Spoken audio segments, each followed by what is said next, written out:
పార్టీకి ఎంత ప్రేమ ఇచ్చాడు, ఎంత గౌరవం ఇచ్చారు, ఎంత ఆస్తులు ఇచ్చారు, ఎంత విలువలతో ముందుకెళ్ళాడో అనేది మేము కూడా చూస్తాం. ఈరోజు మీరు చూస్తే ఈ దేశంలోనే జగనన్న ఇచ్చినంత ఆస్తి తన చెల్లికి ఏ రాజకీయ నాయకుడు కూడా ఎవ్వరు కూడా ఇచ్చిన దాఖలాలు లేవు. ఏదో పచ్చ ఛానళ్ళు ఉన్నాయి, పచ్చ మీడియా ఉంది కదా అని మీ ఇష్టానికి మాట్లాడటం కాదమ్మా. అసలు గొడ్డలి పార్టీ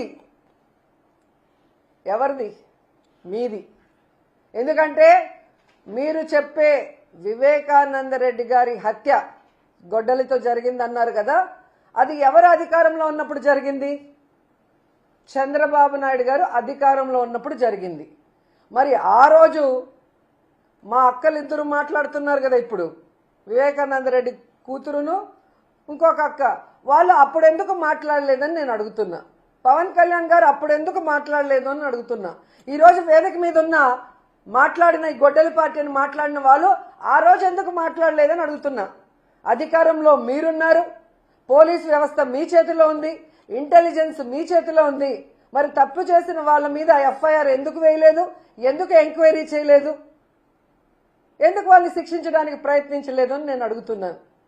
ఈరోజు గొడ్డలితో వివేకానంద రెడ్డి గారిని నేనే చంపానని దస్తగిరి గారు టీవీ ఛానల్లో ఎలా మాట్లాడాడో రాష్ట్ర ప్రజలందరూ చూశారు. ఆ దస్తగిరికి కొమ్ము కాస్తోంది ఎవరు? తెలుగుదేశం పార్టీ నాయకులు. మీరు మీ పచ్చ ఛానళ్లలో మీ డిబేట్లలో ఆయన కూర్చోబెట్టుకొని ఒక హంతకుడితో మీరు ఎలా మాట్లాడిస్తున్నారో అందరూ చూస్తున్నారు. ఎందుకు మీరు అని నేను అంటున్నానంటే, ఈరోజు దస్తగిరికి కానీ మీకు కానీ కేసుల్లో వాదాడటానికి వచ్చేవాళ్ళు ఎవరండి? లాయర్ సిద్ధార్థ లూథ్రా గారు. ఆయన ఒకసారి రావాలంటే ఎన్ని లక్షలు ఇవ్వాలో అందరికీ తెలుసు. మరి అలాంటి లాయర్ని దస్తగిరి పెట్టుకోగలిగిన స్తోమత ఉందా? మీ లాయరే దస్తగిరికి కూడా ఉన్నాడు అంటే చంద్రబాబు నాయుడు, దీంట్లో ఎవరి హస్తం ఉంది? వివేకానంద రెడ్డి గారి హత్యలో ఎవరి హస్తం ఉంది? మీది కాదా? మీ పార్టీది కాదా? మీది కాదా గొడ్డలి పార్టీ? మా మీద దుమ్మేసి డైవర్షన్ పాలిటిక్స్ చేయాలనుకుంటే ఈరోజు ప్రజలు ఎవ్వరూ కూడా నమ్మే పరిస్థితి లేదు. ఎందుకంటే మీది ఒక్క గొడ్డలి పార్టీయే కాదు, మీది వెన్నుపోటు పార్టీ.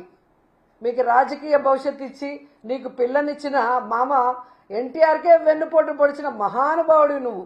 నీది వెన్నుపోటు పార్టీ. అలాగే చెప్పుల పార్టీ. మామ గెలిపించుకున్న పార్టీని లాక్కొని ఆయన గెలిపించిన ఎమ్మెల్యేలతోనే ఆయన మీద చెప్పులేసిన గొప్ప నాయకుడివి నువ్వు. నీది చెప్పుల పార్టీ. అలాగే దొంగల పార్టీ.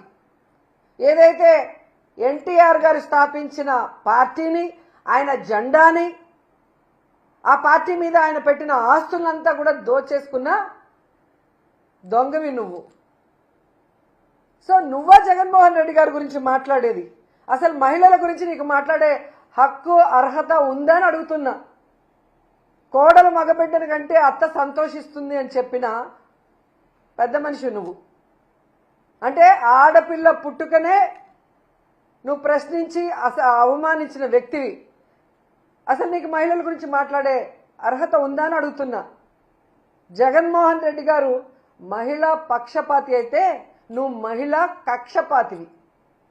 మహిళల్ని ఈ రాష్ట్రంలో ఎన్ని రకాలుగా మోసం చేయాలో అన్ని రకాలుగా మోసం చేసిన వ్యక్తులు మీరు. వాళ్ళకి ఇస్తానన్న సంక్షేమాన్ని ఇవ్వలేదు. జగన్మోహన్ రెడ్డి గారు ఇస్తున్న చేయూత కానీ, ఆసరా కానీ, అలాగే అమ్మఒడి కానీ, బస్సుల విషయంలో కానీ, ఫ్రీ బస్సుల విషయంలో కానీ, రిజర్వేషన్ల విషయంలో కానీ, ముఖ్యంగా 18 ఏళ్లు నిండిన ప్రతి ఒక్కరికి ఇంట్లో ఎంతమంది ఉంటే అంతమందికి 1500 ఇస్తామని చెప్పారు. ఎందుకంటే మీ నాయకుడే ఇప్పుడు మంత్రిగా పెట్టిన ఒక అతను చెప్తాడు,